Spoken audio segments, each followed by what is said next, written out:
Do you see what I see? All right, so here's how it started. Just like anybody else, I was young, I was in high school, and I was looking for a way to make extra money. Right. I had two real major expenses, as so I thought. I had a car payment and I had car insurance. And these had to get paid. And my parents weren't the type of people that were going to pay for it for me. I had to pay for it myself. So, I found this, someone told me about a position with a company selling a product called a rainbow, or putting on displays of a product called a rainbow. I had no idea what a rainbow was. I had no idea what they were talking about as far as displays were concerned.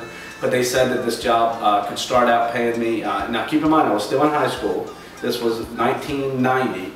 Minimum wage was maybe $3.35 an hour. So even if I worked 40 hours a week, I still wasn't able to pay my car payment and car insurance. But they were told me I could start out, I could average maybe $300 to $400 a week, and I was all in. I called the manager up for an interview, and I scheduled an appointment, went down there, and they put on a full, I didn't know what I was getting myself into. All I knew was I was coming in for an interview, but they put on this full presentation of the product and so on and so forth. So when I was there, I got extremely excited, and one of the reasons why is because of the opportunity to make more income than any of my friends were making. They were all making minimum wage, so this was very exciting to me. I go home and I'm speeding to get home, literally speeding to get home to tell my parents, about this great interview, and don't worry, they're not going to have to loan me any money to pay my car payment, car insurance anymore. I found it, so they said, well, what are you going to be doing? And I said, well, okay, there's this little machine, and when you can put water in it, you plug it in, you turn it on, and while it's running, it takes all the air from the rooms and sucks it through this 2.5 quarts of water, and it's really great for people with allergies and asthma and sinus problems and breathing problems and all this.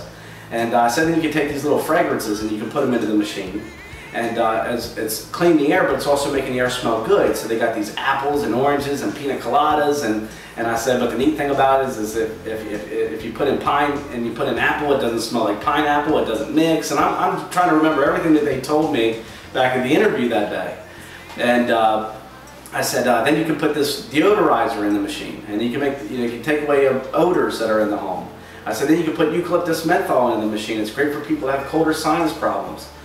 And I said, but now here's a really cool thing. You can take this hose and you can attach it to the machine, and as soon as I said you can take this hose and you can attach it to the machine, they said, whoa, stop, right there.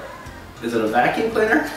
I mean, they stopped me dead in my tracks, and it totally caught me off guard. And I said, well, I wouldn't say it's a vacuum cleaner. It's more like an air cleaner with home care capabilities. And they said, well, is there a hose that you plug into the machine? And I said, yes. They said, is there a part that goes across the carpet? I said, well, yes. And they said, well, then it's a vacuum cleaner.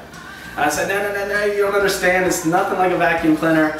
I was trying to remember everything they were telling me that day, but I remember the manager telling me that, he said, if you took a hose and you plugged it up to the wall, does that make the wall a vacuum cleaner? If you took a hose and you plugged it up against a television set, does it make the television a vacuum? And of course not.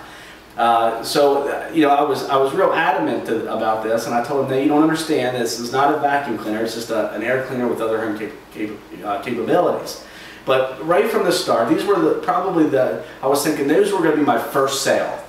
And already they were saying this is a vacuum cleaner, and they finished off by saying I need to go find a real job.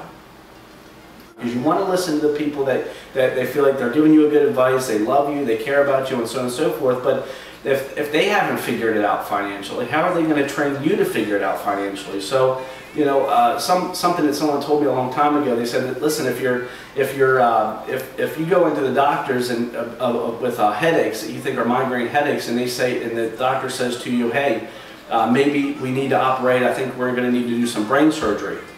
I'm going to probably get a second opinion on that. I might go talk to maybe another doctor or a brain surgeon to get a second opinion. I'm certainly not going to go to my buddy that's a mechanic and ask his advice. So what does he think about brain surgery? Because I already know he's going to say, no, I'm not going to let anybody operate on my head. That's crazy. So again, I just had to be careful who I was taking advice from, and it worked out for me.